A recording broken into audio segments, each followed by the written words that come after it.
안녕하세요. 서울경매학원입니다. 오늘은 강남구 세곡동에 나와 있는 근린주택입니다. 근린주택 감정가가 60억 1,800에서 시작했는데요.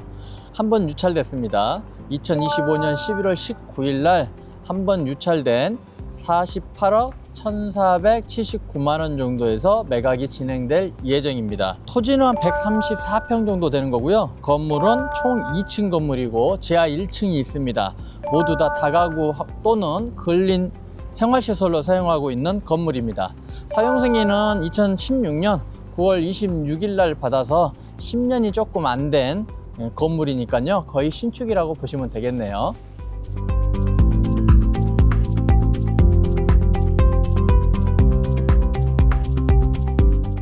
토지가 지금 134평이고 건물이 이제 2층짜리입니다. 이런 거는 권리 분석을 어떻게 해야 될까요?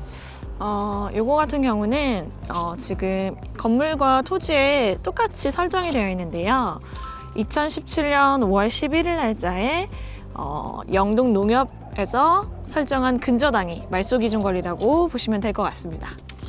대리님, 이런 건 그럼 근린주택인데 네. 어떤 걸 조심해야 되고 어떤 것들 좀 집중적으로 봐야 될 것 같아요? 제 생각에는 여기에 지금 거주하고 있는 사람들이 누구누구가 있는지, 어떤 사람을 인수하고 어떤 사람을 이렇게 인수 안 하는지, 그런 것들을 좀 꼼꼼하게 살펴봐야 될 것 같아요. 그렇죠. 일단은 권리 분석에서는 임차인이 많기 때문에요. 요 임차인들을 하나하나 좀 꼼꼼하게 정리를 해가지고 인수하는 임차인도 있습니다. 이 물건에. 그럼 얼마를 인수하고 그 다음에 얼마를 또 배당이 되는 건지 나가는 건지, 또 내가 구체적으로 낙찰 받은 다음에 또 물어줄 돈은 있는지 먼저 그거를 체크를 해봐야 되고, 그래야 입찰가를 산정하겠죠. 네. 그런 다음에 그리고 또 하나 있습니다. 임차인이 많기 때문에 낙찰 받은 다음에 매각된 후에 명도를 할 때 우리가 이제 어떻게 명도를 할 건지, 이 명도 계획에 대해서도 구체적으로 좀 생각을 해봐야 됩니다. 왜냐하면 배당과 관련해서 돈을 당연히 받는 사람들은 명도하기가 쉬울까요, 어려울까요? 쉽죠? 쉽겠죠. 네. 그렇죠? 그런데 이제 돈을 못 받는 사람들, 또 일부만 받는 사람들, 이런 사람도 있을 거 아니에요. 그러면 일부만 받는 사람들, 못 받는 사람들은 어떻게 명도를 처리할 건지, 이런 것들을 구체적으로 계획을 짜고 입찰을 하셔야 됩니다. 그래야 이 물건에서 나중에는 낙찰을 받고 나서 돈을 은행 대출을 받는다든가 이랬을 때 시간이 오래 걸리면 또 이렇게 경제적으로 손해를 볼 수 있기 때문에, 이런 명도에 대해서 구체적인 계획을 세워놓으면 빨리빨리 낙찰받고 빨리빨리 진행을 해서 마무리를 해야 아무래도 수익률이 올라가겠죠. 자, 그런 부분도 생각해 봐야 되고요.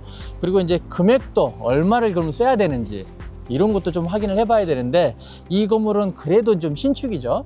이게 건물 가격이 조금 나가요. 그래서 이런 물건은 이제 수익률하고 그 다음에 토지 가격, 건물 가격을 따로따로 산정해 보고, 주변에 비슷한 건물들이 혹시라도 나와 있는 게 있는지, 매매로 또는 매각이 된 적이 있는지를 좀 꼼꼼하게 찾아보고 자료를 검토해서 낙찰가율을 산정해야 될 것 같습니다. 사실 이런 물건은 초보자가 분석해서 금액을 정한다는 건 쉽지 않습니다.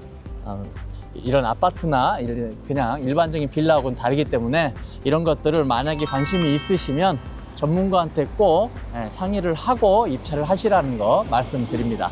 오늘 강남구 세곡동에 나와 있는 근린주택 권리 분석을 마치도록 하겠습니다. 감사합니다.